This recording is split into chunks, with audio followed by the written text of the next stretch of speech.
Hello, and welcome to Change the Face of Yoga, teaching toddlers through golden oldies.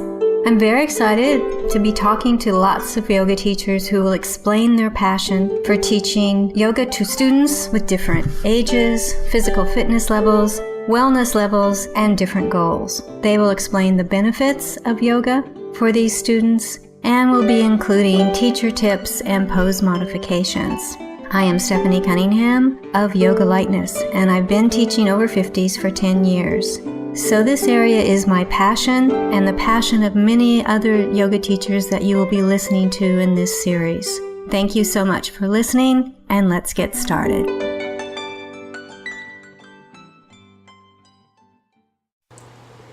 This is episode 26, and I'm speaking to Sophie Ansari, and she discusses how to support inclusiveness in your class through the use of communication, empathy, and boundaries. Hello, this is Stephanie Cunningham, and I have a great guest today. Her name is Sophia Ansari, and she's from Cardiff, Wales. Sophia is a yoga teacher. She graduated in 2005 from the British Wheel of Yoga Training Center. She's a psychotherapeutic counselor and an integrated movement therapist. Welcome, Sophia. Hi, thank you.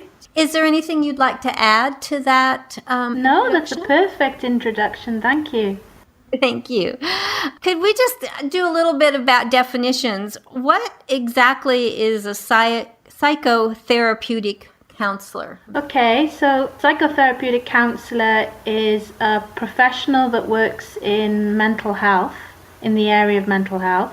So we are counselors, psychotherapists who sit usually in one-to-one or even in group situations, and the role is really to support people who are in any kind of difficulty, crisis, or just in need to come and explore maybe some dilemmas or maybe even some bereavements if there's been bereavements. So yeah, it's a caring professional. And integrated movement therapist? Integrated movement therapist. I chose that title so that I could let the public know, the people that I'm working with know that I'm integrating different movement modalities, because I've done some training in mindfulness, I've done some training in somatic psychology, and I've done some training in authentic movement as well as all my yoga training. I also did some training in Ayurvedic therapy.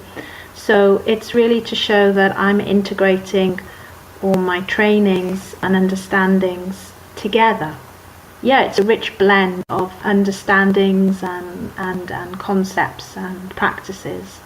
So you have a lot of different things that you can offer people. What would be very honest to say is that in my experience, in both my professional and personal experience, I've actually synthesized. So it's been more a process of synthesizing and seeing how these different, what might be seen as different, but how they come together, and how I can then offer something that's quite coherent and integrated actually to an individual. So I am actually looking at what is quite common to these traditions or these modalities. You have a workshop that you give yoga therapists and yoga teachers about inclusiveness in yoga. And I've read that, and you say yoga can be a sanctuary for people who experience racism, homophobia, sexism, etc.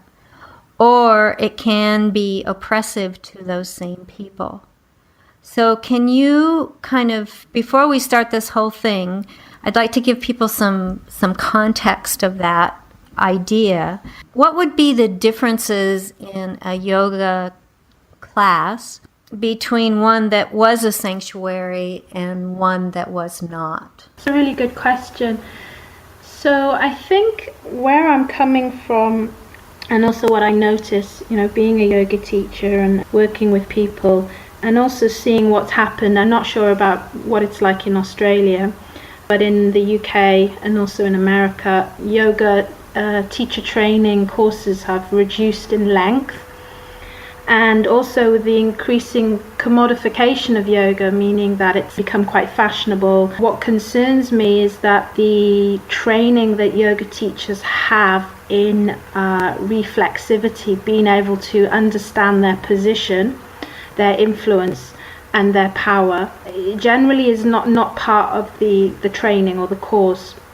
And so if you compare that to other professionals, and in particular I know this from my own psychotherapeutic training, so if you compare it to other professionals who spend time with people, and in particular with people's bodies, and who care about people, because I think yoga teachers do care a lot about the students that they work with. So if you're in a relational process with somebody, then there needs to be, I believe, more understanding about the way that you relate, so your communication, and just your general understanding of and who you are in relation to your students. And so that means widening up your awareness to maybe some social dynamics, and to some kind of awareness of social justice, awareness of your position, your power, your privilege, how you relate to your students, communicate, and also a lot of it, there is a lot of talk about this anyway. How do we touch? How do we adjust? So, for example, yoga is a sanctuary, so you have to assume that if some people coming into your class could be quite stressed, they could also be presenting with some trauma, you have to be aware of how you're going to teach and how you're going to invite that person to become grounded and more at home in their body. So a lot of yoga classes are quite impersonal. People come in, it's quite an anonymous environment, and the teacher is there giving instructions, and there isn't much effort to make contact with the people, get to understand them, get to know them, maybe become aware of their identity, their own particular needs. That's really where I'm coming from, is to bring more of the relational processes, awarenesses in to trainings. And When we're talking about oppression, your definition, or at least the one that you put down in this particular workshop, was oppression is based on unequal and unacknowledged power. Now, I certainly understand unequal, but why do you say it's unacknowledged power? Well, it's not an easy conversation to have, or it's not an easy practice to do, to actually sit. And this is what reflexivity is. It's actually reflecting on yourself and your position. So it's not always easy for us to talk about these uncomfortable truths. First of all, acknowledging disadvantage, racism, or any kind of isms in our society are not easy to recognize. So that's a hard thing in itself, and of course just listening to other people's stories of any kind of oppression. So there's usually social oppression, social, economic, cultural oppression.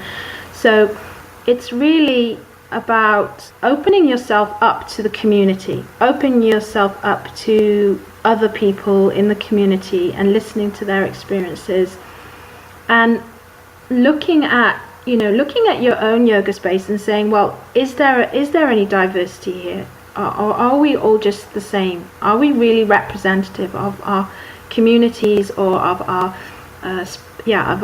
local area? And it's really about recognizing that differences are healthy, are beautiful, but also that when you look at difference, you also have to connect differences in disadvantages, so that we are not all equal, or we do not all have the same experiences in life, and some of us have difficult experiences. It might help if I give more of a specific example, like to make it more personal. Well, it probably would, yes. I'm having a little trouble kind of grabbing that idea. So if you have a specific example, that'd be great. Yeah, I mean, I can give you an example of a teacher that I worked with who is British Punjabi.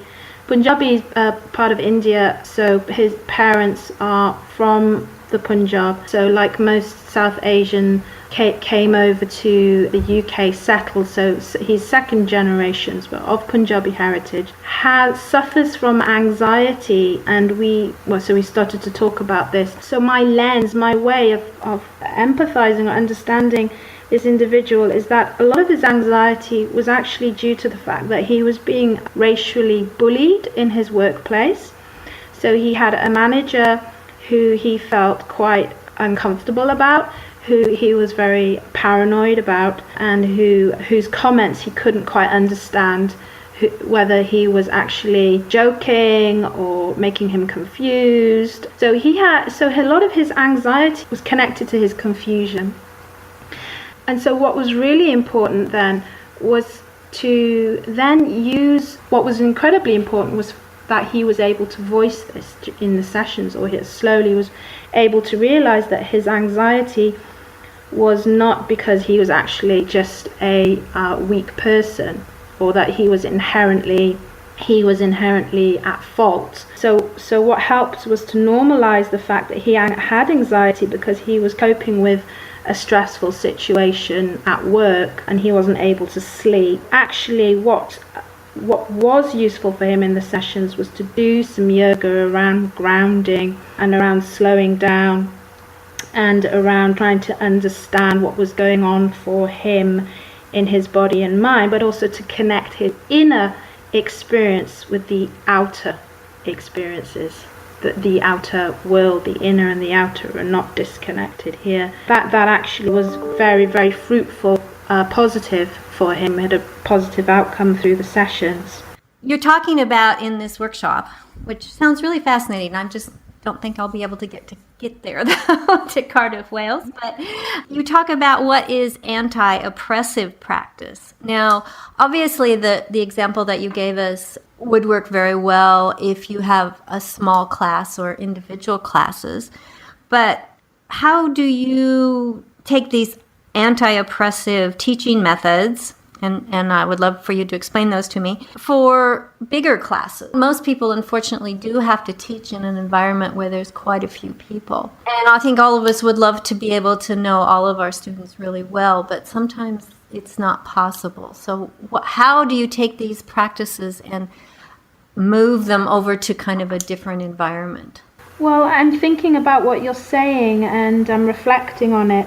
I actually made a choice personally, probably about 10 years ago, to limit the numbers of people in my class.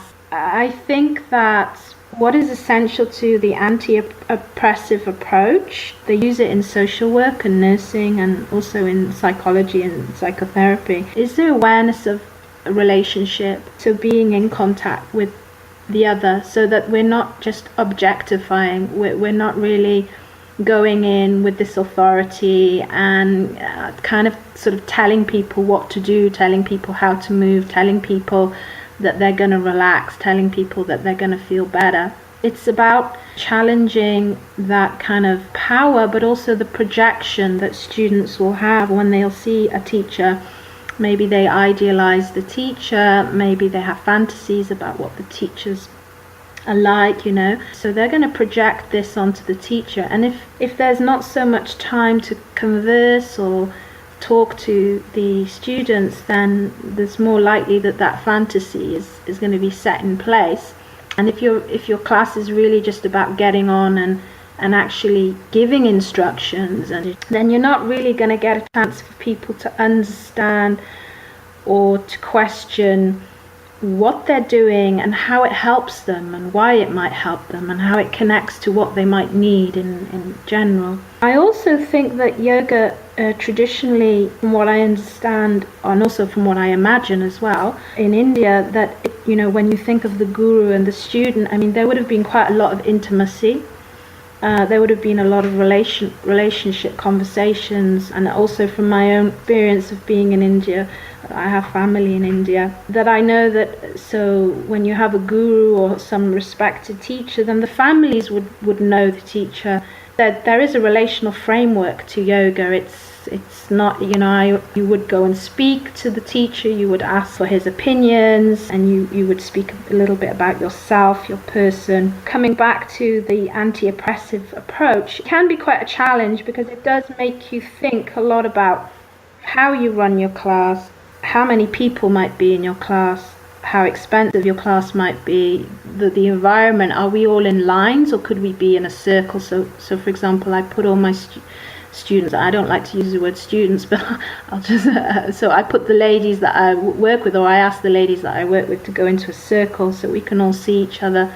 There's nobody behind them, so if there's any kind of anxiety about, so people with trauma often don't like to have someone behind them, and there's more of a sense of sharing when you're in a circle as well. But it's thinking about that, and it's also thinking about how you're teaching. Also, are you teaching people, giving instructions, or are you giving them a chance to understand themselves in the process? Okay, let's explore that a little bit. What would be an example of a student coming to understand themselves because of the teaching of the yoga?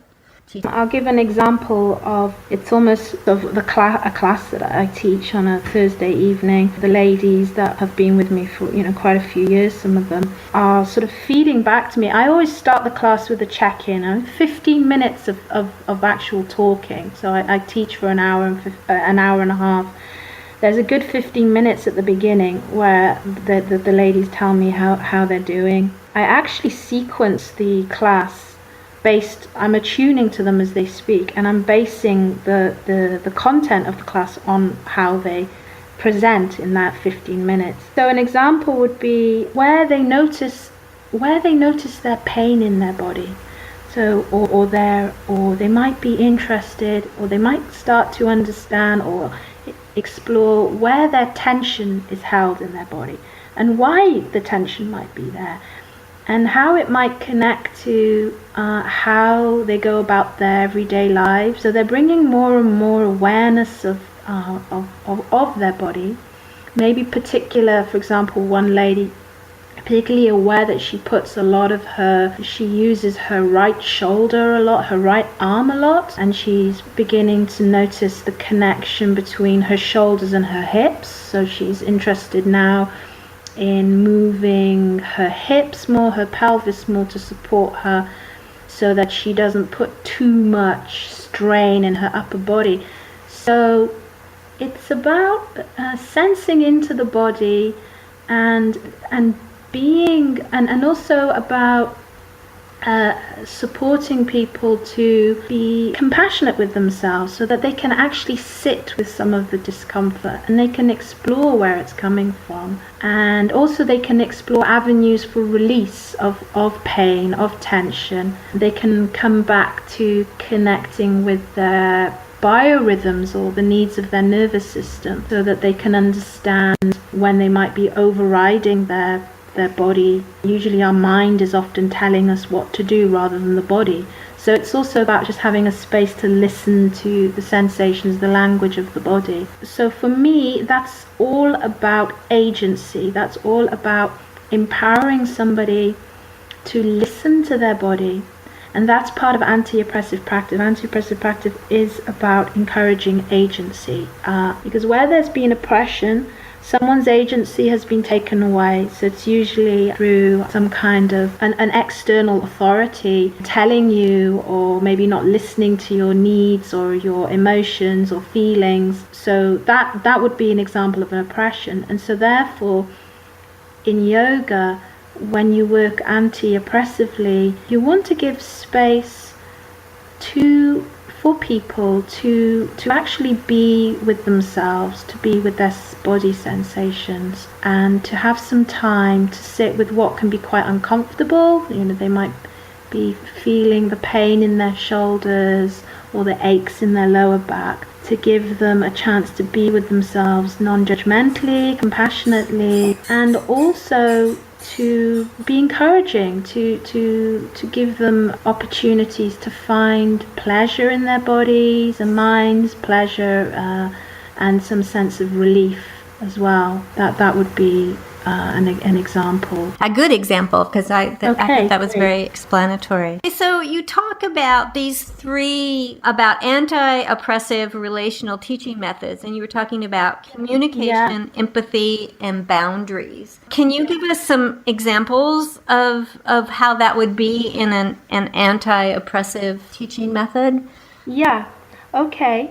So let's start with communication. So there's actually quite a lot of literature. When I'm on social media and I'm on those groups, I think there is a growing awareness of communication. There's quite a lot of trauma-informed yoga now, and there's some training courses, I think, mostly in America. There is awareness in the yoga community about the need to and also to think about how we give instructions. So communication, for example, for me, it's about being in partnership with the people I'm working with. And so I might, for example, I might own my own observations. So I might say, I am noticing that you're raising your right arm here, or you're taking it out to the side. How does that feel for you? So I'm actually asking them questions about it. And then I would also, if I'm giving a kind of instruction, I'm noticing that as I lie down on my back, so for example, when I'm teaching something like the bridge, I might say, okay, so I'm lying down on my back here, and I might say, I'm going to put my feet out to the side, and I'm going to sort of say what I'm doing, and I'm inviting them to do the same.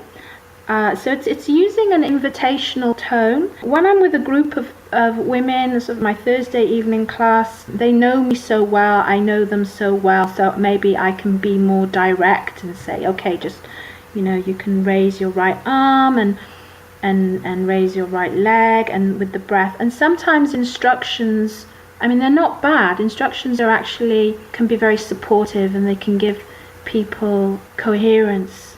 And sometimes it is important to be coherent and not to waffle and not to be too fluffy with your words. So it's kind of having a balance between an invitationary tone, a warming tone, a relaxing way of talking, and also giving more of the kind of instructions and the specific, okay, now you're going to do this, now you're going to do that.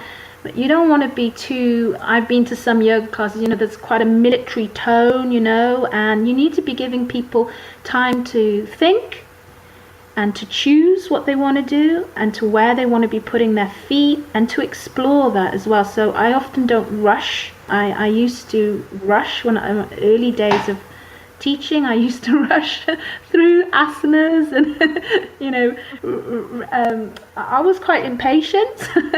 So obviously over the years I've learned to slow down, and I think that is really important. I do a lot less, and I spend more time. I like to bring in more time for people to explore. So I don't sort of suddenly get someone into a position and say, right, okay, off we go.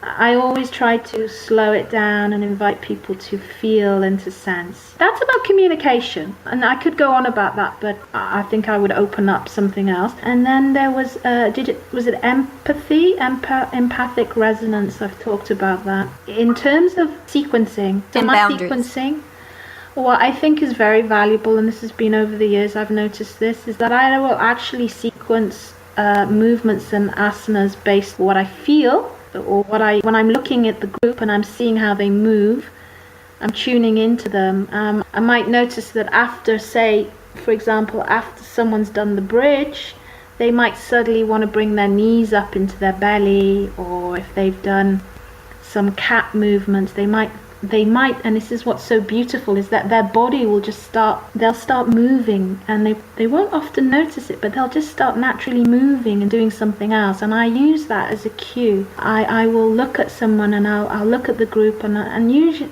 you can see that sometimes their necks, they might be moving their neck after a movement, or touching, they might suddenly touch their back or their neck, and that gives me an indication then, okay, so let's go into, so I might say, okay, I suggest, I can see that, some of you are moving your head from side to side. It looks like you're all getting this release of tension through your neck.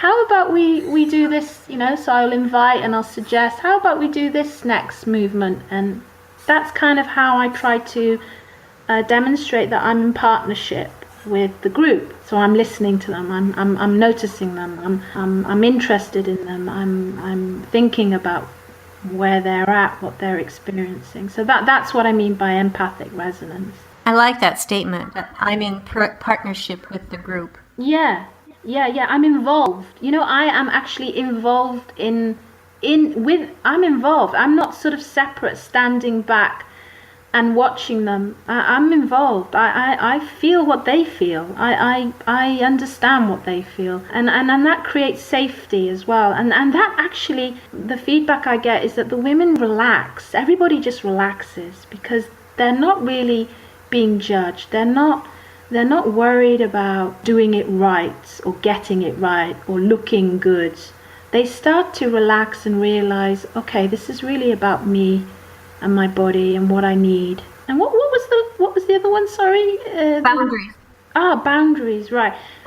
So boundaries is it's actually a concept I didn't really learn in my yoga teacher training, although I did train quite a long time ago. So I don't know if it changed now, but it's something I learned when I was studying about somatic psychology and also with my psychotherapy training. I think for boundaries there's two things. There's the boundaries of the teacher, but I'm more interested in how the teacher moves in the space around the students, how the students are in relation to each other and how they are in space. So it's being aware of what the kinesthesia is, being aware of your personal space around you. And my understanding is that personal space is very important, which is usually about an arm's width away from you. And so when I come into someone's personal kinesthesia, I'm very respectful of that space. I see it almost as a sacred space, or a very, very important space. And so I won't approach somebody from their back. I will move my body so that they can see me. And I will speak softly as I'm coming up to somebody in their personal kinesthesia. And so I'm kind of waiting for the invitation for them to really invite me into their personal space. I become very gentle in my mannerisms. I'm very aware of my tone of voice. If I'm going over to support somebody, if somebody says, oh, I need a bit of help here, I'm not quite sure. If they're lying on their back, I won't stand over them. I'll kneel down and I'll try to make eye contact. So it's being very sensitive to some of these non-verbal ways of communicating. So I try to ensure that everyone in a class has also got their own personal space and they're happy where they are so that they can maintain some sense of so that's about boundaries, so that they can feel not invaded really. And this I'm not talking, when I mean invaded, maybe that's not quite the right word, but they feel like, sometimes I see in classes people are just overlapping each other and there's no awareness of where they are in the room. And I think your movement comes from when you feel quite secure in where you are, then you're more likely to be able to move. The body needs to know also your edges. So boundaries, I also understand it as the edges of your experience, the edges of your movement, and also perhaps the limitations of movements as well. So knowing that when we teach a movement, that movement or that asana needs to come to a natural, it needs to eventually ebb away. So we always come to the limit of something, to the edge of something. So it's not about aggressively just exercising. There's also a rhythm to movement. Movement emerges. There's usually a peak experience in movement, and that for me is the edge, the limit, and then a movement will naturally resolve itself. So there's a cycle of movement, and that's where I bring in the concept of boundaries, because it's about containing movement as well, people's movement experiences. So it's not just about exhausting themselves or pushing themselves, which is quite a common thing. I believe, we often push our bodies, and we're quite driven generally in our societies. So it's about understanding our movement cycle and the boundaries of that. Is the way that you're talking about boundaries, movement has its natural cycle. Are you trying to teach that to your ladies as well as using words and communication to communicate that to them? But is it also the purpose to get them to think of it in that way? Yeah, that's interesting. Yeah, good question. I think it's part of my thinking process. So when I'm in and it's part of the way that I hold a session. So it's about how I facilitate or teach. So it's quite implicit too, but it's also explicit. So I might gently draw, I might say something like, just notice how your mind is connecting with the movement, so to draw their awareness of whether their mind is generating some thoughts to go further. And it's usually when we're in like stretches that I might it's always an invitation. It's about inquiring, wondering, being curious. Just notice, when you, like forward bends, they're leaning forwards, and maybe there's a moving forward bend that I'm teaching from the floor, the wide-legged one where the legs are out, and they're doing this kind of movement with their arms as they reach forwards. And I'm sort of looking at their faces, and I know this from my own experience, that we often, we love to challenge ourselves, and that's great, but sometimes the mind is there and our thoughts are there, and our belief, our internal beliefs, some of these beliefs haven't been challenged. They can be quite conditioned beliefs about pushing ourselves. I'm going to push, I'm going to do more, and we all internalize aggression. We've internalized oppression as well. So it's about how we are with our bodies generally. We're not always patient with ourselves. And so it's about knowing where the limits are and even enjoying that there's always going to be a limit to the movement. And I think it's about trying to encourage everyone to find that for themselves. Where is that limit? And is it coming from my body, or is it coming from some kind of irritation with myself, or some kind of impatience with myself, or even some boredom? I'm feeling bored here. I want to do more. I want to get, see more results. So I might sort of just invite that kind of inquiry into it. And it's a suggestion. I'm just sort of suggesting. I'm not saying that that's exactly what's going on for them. I'm just sort of sharing it. I might say, I know that when I will speak from my own person.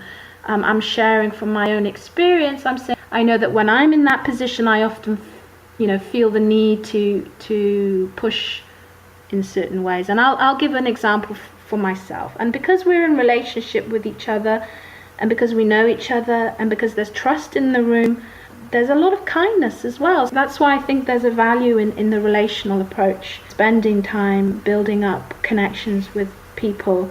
Because then we can all sit and laugh about things, or we can all sort of relax, and it facilitates that kind of inquiry into how you're moving, why you're moving in this way. Is it good? And I also want to be challenged too when I'm in the space. I tell them to tell me what to do, So, that makes sense. I've been doing some of those things, but I definitely haven't done that one yet. Okay.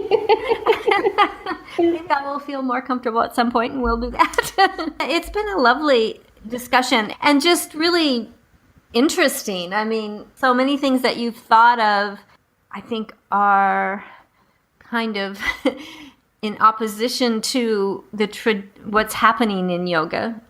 Yeah. It's not the average class that you're talking about. Not that I think maybe your classes are serving people much better, but I'm wondering how many people can really do what you're doing. And are there any little things that you think they could do? They may be really constricted in how many people come to their class and who shows up and all of that. So I have classes like you do where, I have a small amount of people and I've known them for a long time and we have a relationship. But I'm not sure that everybody has that choice, shall we say. It's a good question. And I think I just like to say that, because I've also worked one-to-one with people a lot. I do a lot of individual, or I call it, integrated movement and yoga therapy sessions. So I do a lot of one-to-one, and the fact that I've done so much one-to-one work, it kind of filters into my group work as well. So I think it's unfortunate that yoga is kind of where it's at the moment, and I know I'm not alone. I know in the UK, I chat with other yoga teachers, and I know that yoga teachers are generally quite unhappy in terms of they feel that they have to fill up their classes. They have to get so many people in so that they can cover their costs and they can actually make some earnings from it. But what I have noticed over the years, and this is really, it has actually upset me, is that the price of yoga classes has gone down.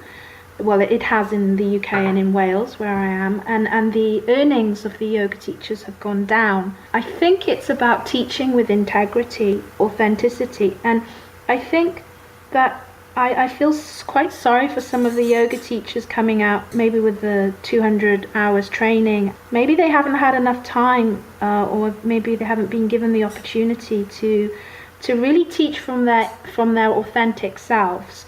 Grapple with some of these questions, some of these thoughts that I've been grappling with, and I think most teachers do grapple with. I think that, I'd certainly like to see yoga classes go down back to about 10 to 15 people rather than 30 or 20 or 25. I do think that it's just a shame. It's the outcome.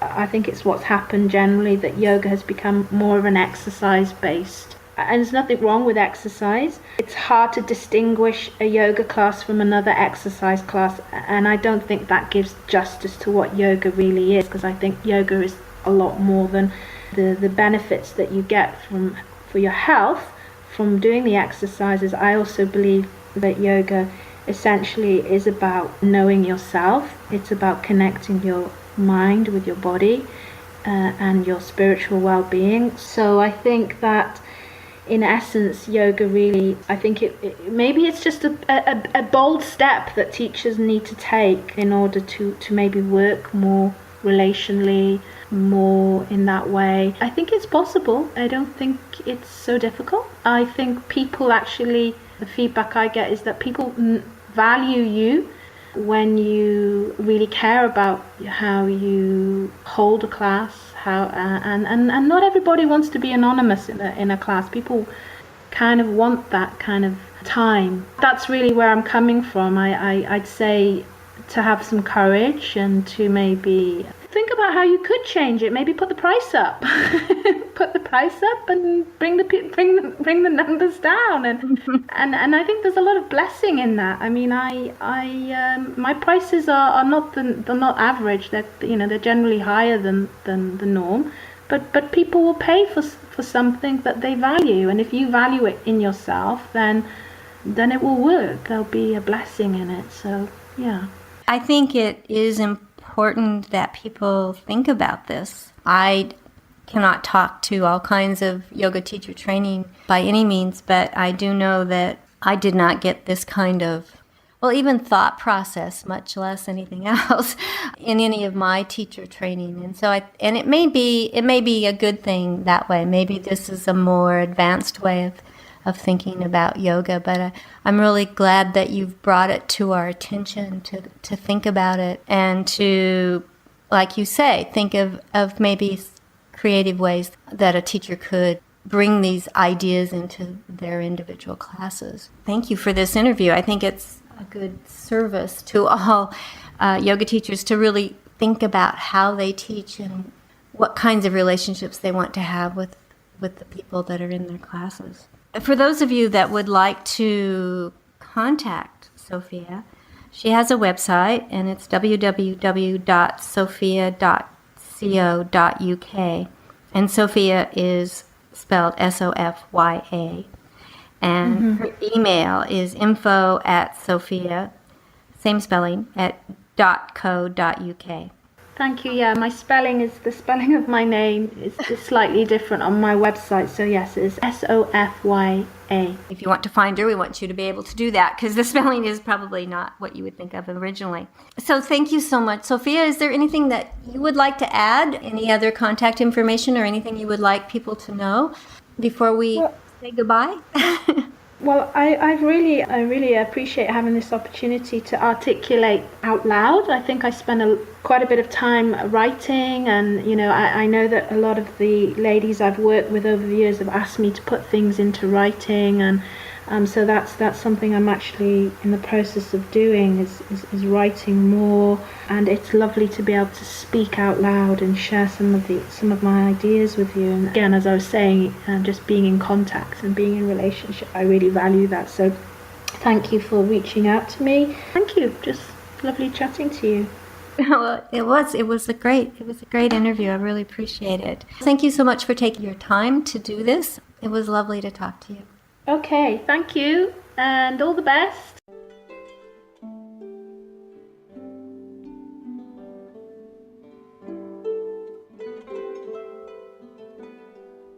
Thank you for that wonderful interview. If you would like to be a guest on Changing the Face of Yoga, please go to my website, www.yogalightness.com.au, and under the Changing the Face of Yoga tab, you can complete Be Our Guest form. After reviewing the form and finding it applicable to this podcast, we will send you a link to schedule an interview. Please download, review, and tell your friends of any podcasts that are of interest to you and to them. If you would like to contact me, send an email to info@yogalightness.com.au. And thank you for listening to Changing the Face of Yoga.